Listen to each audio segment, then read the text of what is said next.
When my dad stood in my doorway and demanded every cent of my paycheck, I didn't shout or argue. I laughed. Not out of amusement, but because at that very moment, he unknowingly set me free. My name is Lucas, and growing up, I always felt like an afterthought.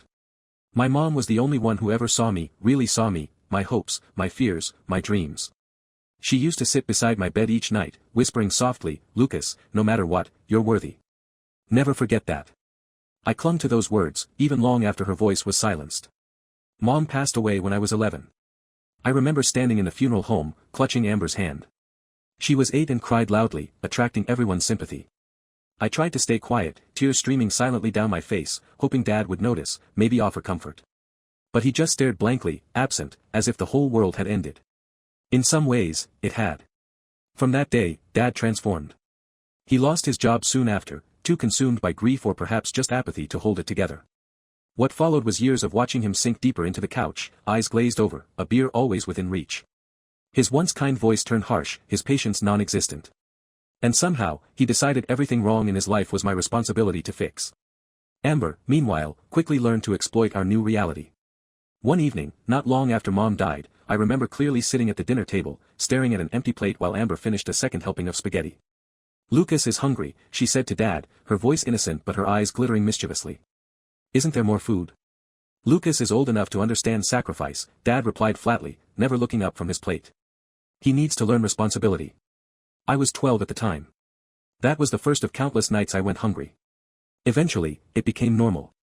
I'd watch Amber eat snacks I'd bought with the money from chores around the neighborhood, never daring to protest.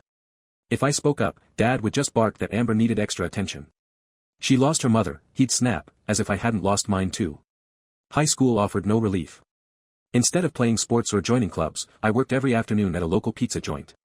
I remember one particular Friday night vividly. I'd come home late, feet aching, only to find Dad waiting angrily in the kitchen. "You're late," he growled. "Amber wanted pizza, and you weren't here." I held up the small box I'd brought from work. "I saved a few slices," I offered cautiously, hopeful to avoid an argument. He snatched the box from my hands, glanced inside, then tossed it carelessly onto the counter. "Cold," he sneered. "Next time, think of your sister." Amber walked in just then, smiling sweetly at Dad before turning to me. "Lucas," she whined, "my friend is throwing a birthday party tomorrow. Can you give me money for a gift?" I hesitated, exhausted and frustrated. "Amber, I barely have enough left." Dad cut me off sharply.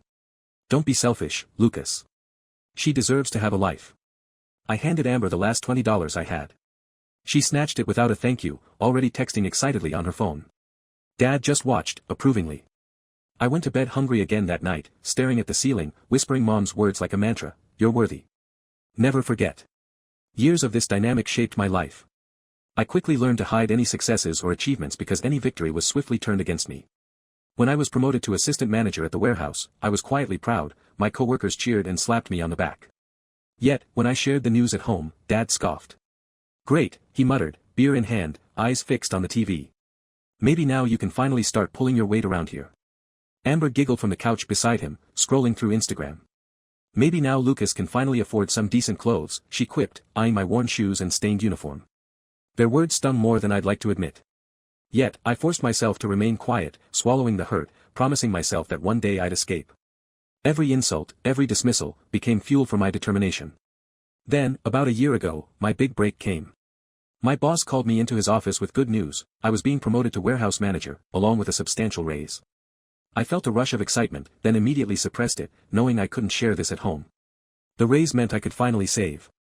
Secretly, carefully, I began setting aside money every paycheck, tucking it away in a bank account nobody knew existed. That money was my lifeline, a carefully hidden key to my future freedom. I was meticulous, knowing the slightest slip could destroy everything. For a year, I lived a double life, dutiful and submissive at home, respected and competent at work.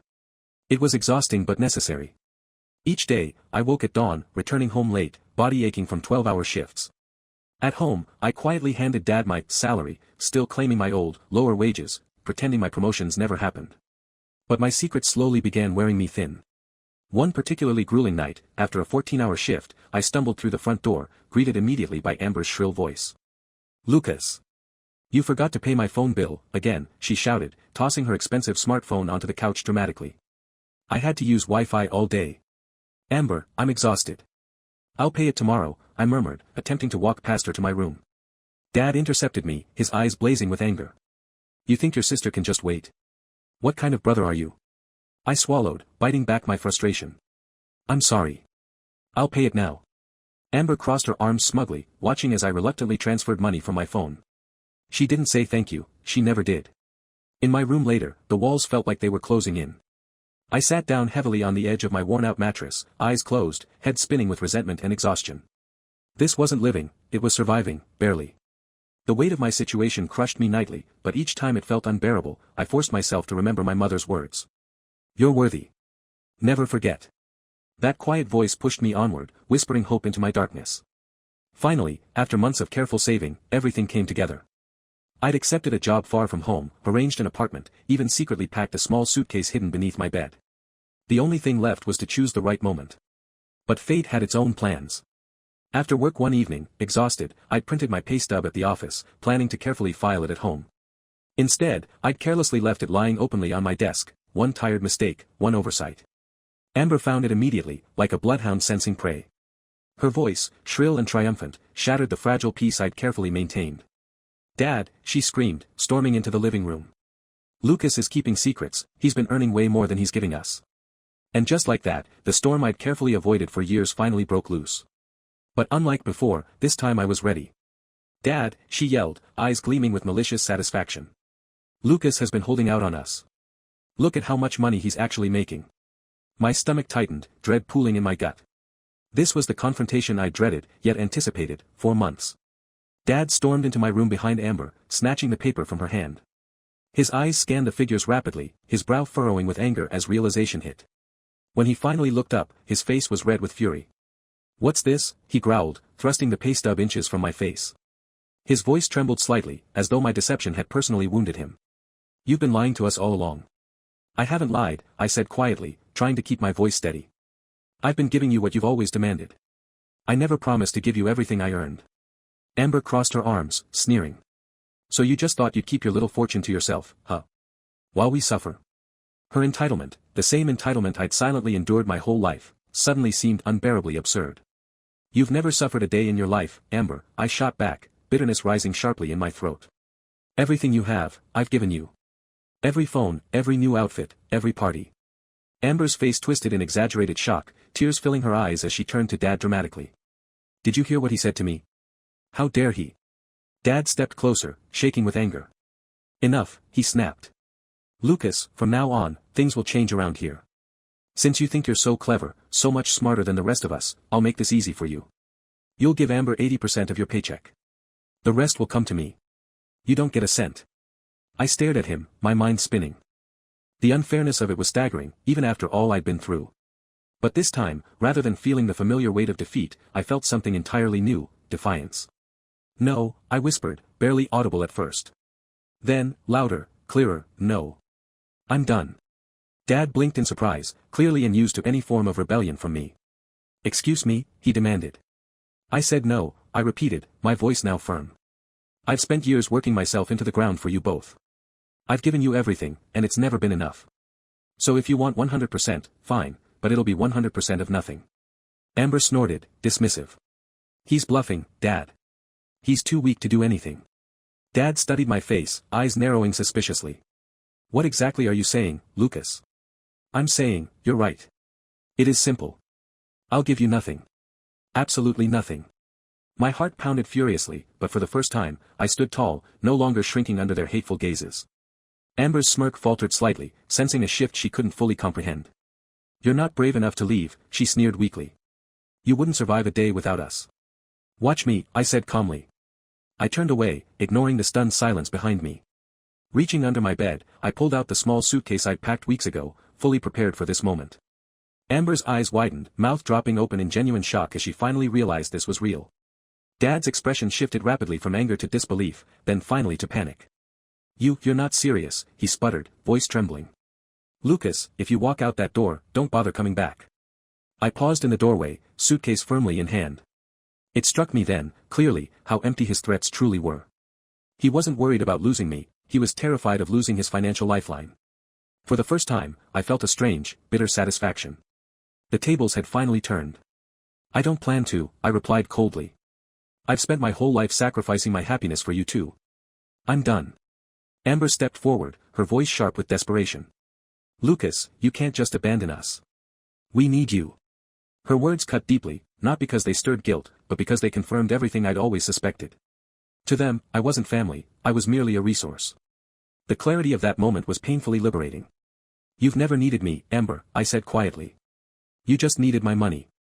Well, you'll have to find another source now. Without another glance, I walked straight out the front door into the cool night air. Each step I took away from that house felt lighter than the last. I'd imagined this moment hundreds of times, dreamed of it on countless nights, yet the reality was even more exhilarating than I'd anticipated. I didn't pause until I reached my car, parked discreetly around the corner to avoid suspicion. My hands trembled as I turned the key in the ignition. I looked in the rearview mirror at the shadowy silhouette of the house where I'd spent years suffocating under impossible demands. Strangely, I felt no sadness, no regret, only the rush of freedom. My phone buzzed incessantly as I drove away, messages from Dad and Amber flooding the screen, alternating between pleading and threats. I silenced it, turning up the music instead, a defiant grin spreading across my face.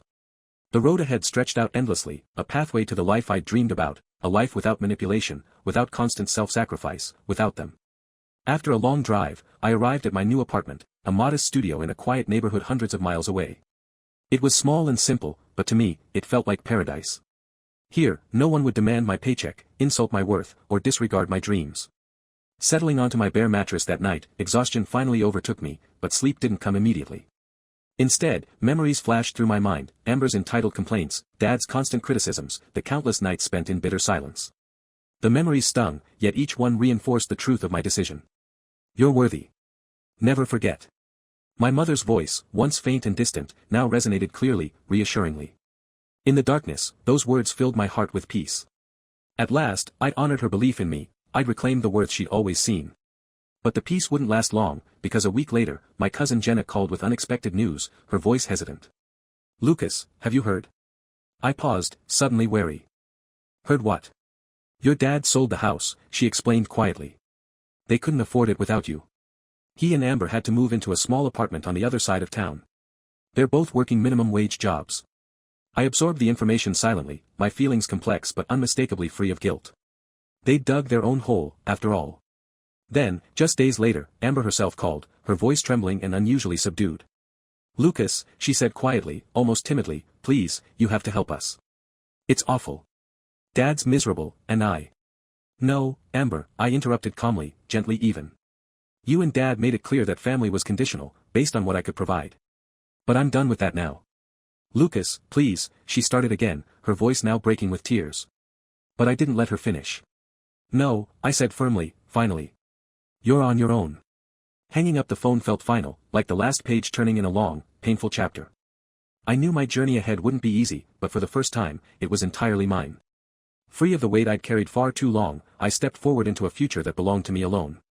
Finally, I had given my family exactly what they deserved, 100% of nothing. And I wouldn't have it any other way. If you enjoyed this story, don't forget to hit that like button, it helps more than you know. Subscribe and stick around for more true stories with twists, turns, and just the right amount of karma.